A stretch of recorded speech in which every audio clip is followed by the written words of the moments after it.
This is the iPhone Air, the thinnest, surprisingly durable, and possibly best-looking iPhone that Apple has made. Holding it in your hand, it does feel like the future of smartphones, but it does come with some trade-offs. There's a single camera, a small battery, performance is a downgrade compared to other models, amongst other things, but the question is, how much of that really matters? For the past couple of weeks, I've been testing this phone against all the other new iPhone models, and there are definitely areas where you notice some of the limitations in here, but at the same time, there's just something going on with the Air that goes beyond the spec sheet. Today, I'm diving into why that is and going over my whole experience with the Air. What's great, what's frustrating, and some surprising things that might actually matter to some folks more than they realize. So with that said, let's get into it. Hey everyone, Kyle Erickson here. A lot of times when a new product comes out, we often try and characterize it by its specs or how good it sells, but with something like the iPhone Air, it reminds me of this book, The Innovator's Dilemma. There's a whole section in here talking about hard drive innovation and how newer, smaller drives that came out were slower, had less capacity, and specs-wise started off worse in just about every way. And initially, it was probably hard to see why on earth you would ever choose them, but it was really the intangible things that set them apart. They were smaller, more portable, and rugged than bigger drives. They opened up entirely new markets with laptops and compact devices, and eventually the technology improved to a point where they became just as good as bigger drives, and eventually became the standard, and I see a lot of parallels there with the iPhone Air. From a design perspective, the iPhone Air is unlike anything that I've personally experienced, measuring just 5.6mm thick and weighing in at 165 grams, which makes both the iPhone 17 and 17 Pro feel like a brick in comparison. It's about the same weight as the regular iPhone 12 and only about 30 grams heavier than the iPhone 12 mini, which is pretty wild considering it does have a 6.5-inch display, and holding it in my hand, it's gotta be one of the most comfortable phones that I've used. There's just something about the slimness of this phone that makes it super satisfying. The glossy edges and matte glass back aren't slippery at all, although the sides do show fingerprints super easily, but it both feels and looks insanely premium. The frame on the phone is made up of grade 5 titanium with a polished mirror-like finish that looks much different than the matte finish on the 17 series. The model that I have here is sky blue in color, which I will say is extremely subtle and is even less blue than the sky blue that you see in the MacBook Air. And in most lighting, it looks more like white or silver, but I will say I much prefer the camera bump on here over the other 17 models. You get a slightly nicer taper on it over the straighter edges you see on the 17 Pro, and I think it could have been even better if they would have molded the entire back glass panel so it looked like a single piece of glass with a finish like this Oppo phone that I have, but regardless, it's definitely my favorite design in an iPhone in a long time. Even more impressive is just how durable the Air is.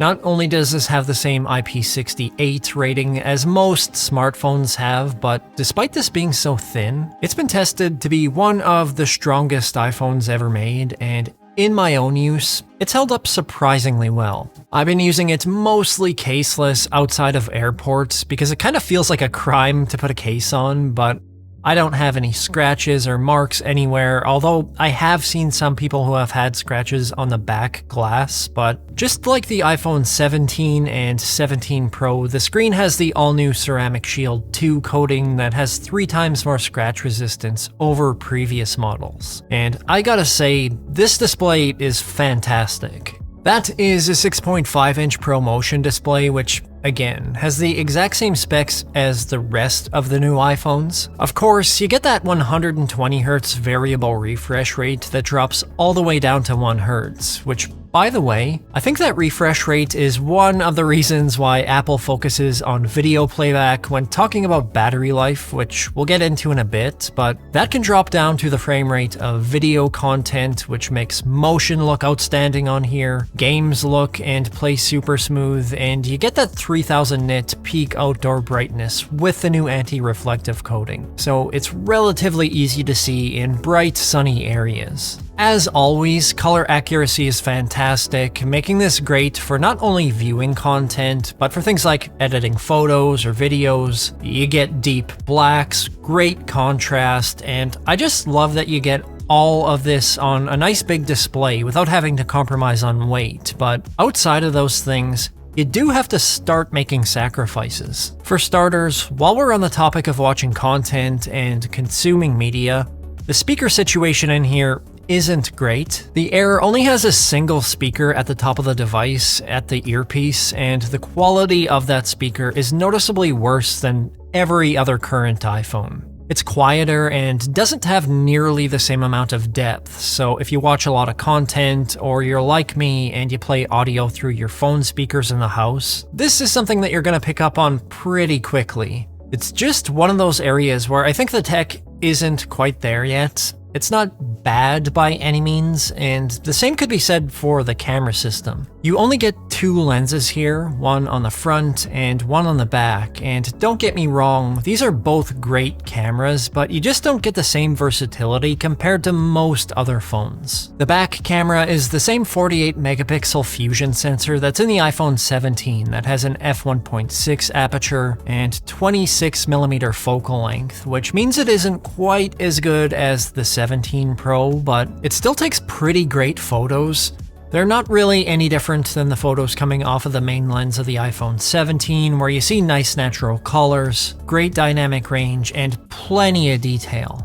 I have definitely missed having an ultra-wide lens here at times though, especially while traveling, where I'm likely taking more photos and reaching for other lenses is going to be a lot more likely. The Air just leaves me wanting a bit more, but at least it gives you the 2x optical zoom range here, which gives you some versatility. Having said that, the front camera on here is the same as the 17 and 17 Pro, with the new 18 megapixel square sensor that can shoot both portrait and landscape without rotating the phone, and is supposed to auto-rotate for you with Center Stage AI, which, like I mentioned in my other 17 series videos, seems to be hit or miss, but framing things yourself is super easy, and just like those other models, the photo quality here is outstanding for a selfie camera. This is technically an ultra-wide camera, so sometimes it can make your head or face look distorted if you're up too close to it, but there's a lot less graininess or softness to the image, and for video, the stabilization is great as well. In fact, video quality in general is solid, with up to 4K at 60 FPS, but just a note here, like a lot of features in this phone, it is quite limited in that you get no pro features like recording in ProRes or log, you can't take raw photos, and you can't even shoot in cinematic mode, which even the regular iPhones have been able to do for a while, which I do find kind of confusing considering this does have a pro-level chip. The Air has the A19 Pro chip, so the same one that's in the iPhone 17 Pro, but this is a slightly toned down binned version with one less GPU core with 5 instead of 6, and looking at performance, it's pretty clear that Apple is throttling the chipset, which I assume is to do with heat management,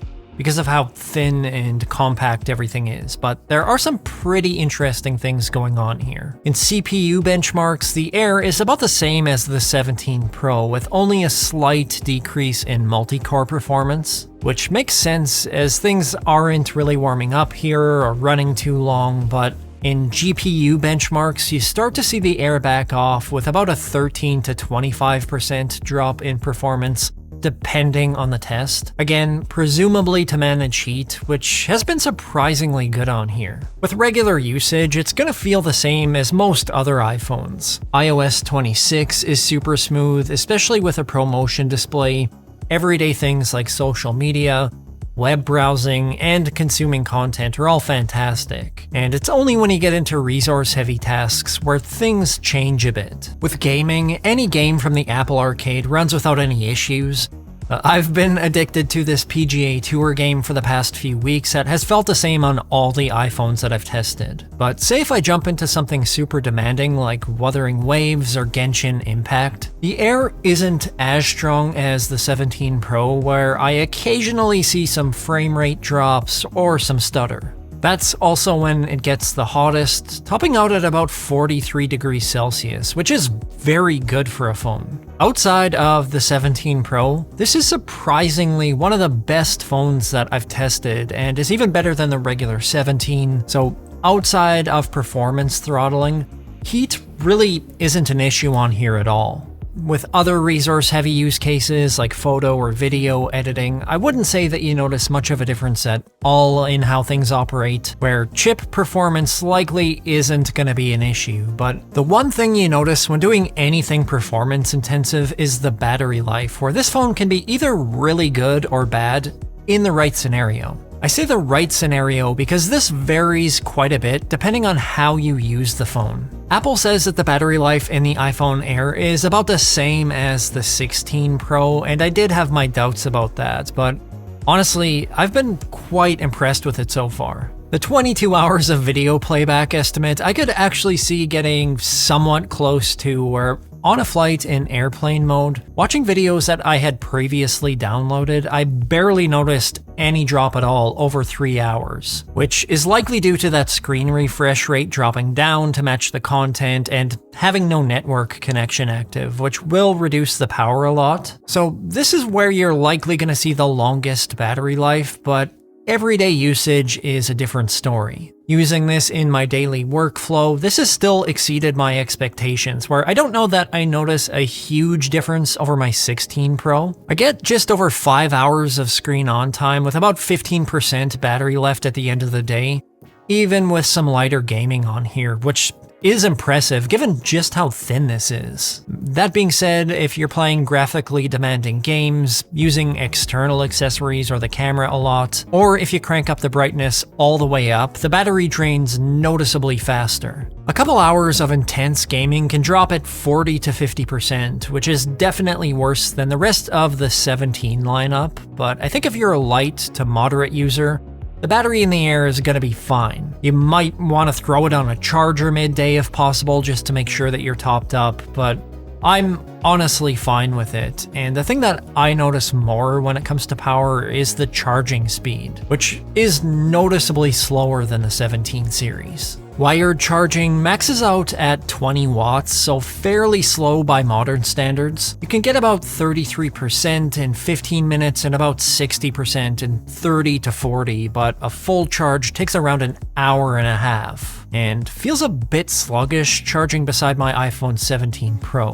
MagSafe and Qi 2 charging are also capped at 20 watts instead of 25 like the other models, so across the board, charging is just a bit slower here, which can be frustrating if you're in a hurry and you need to top up quickly. Speaking of wireless, on the connectivity side, the iPhone Air uses Apple's new C1X modem, and while this doesn't support mmWave 5G like the 17 models, sub-6 GHz 5G has been plenty fast, and I've had no issues with signal strength or reliability. This also uses the new N1 networking chip like the 17 series with Wi-Fi 7 that's performed great with fantastic speeds and range. Bluetooth has been solid, where, like I said in my last 2 reviews, things like AirDrop just seem to work a lot better on here than previous models. The one other thing connectivity-wise worth mentioning is the USB-C port only runs at USB 2 speeds. So while this does have some things in common with the Pro iPhones, like the Pro chip and the Pro Motion display,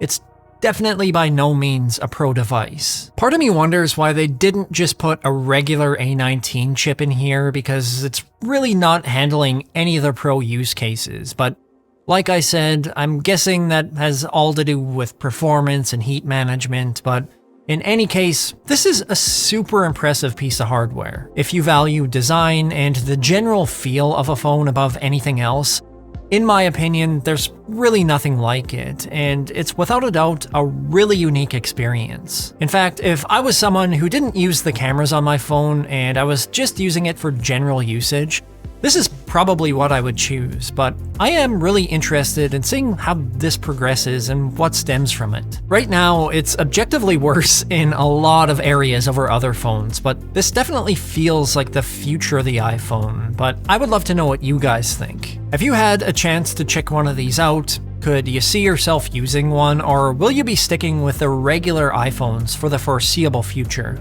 Let me know in the comments down below, but that's all I've got for you today. If you found this video useful or enjoyable, feel free to hit that like button. If you want to see more tech-related content, or help me design a phone so thin it can only exist in 2 dimensions and run exclusively on the power of wishful thinking, please subscribe. Thank you so much for watching, and I will see you in the next upload.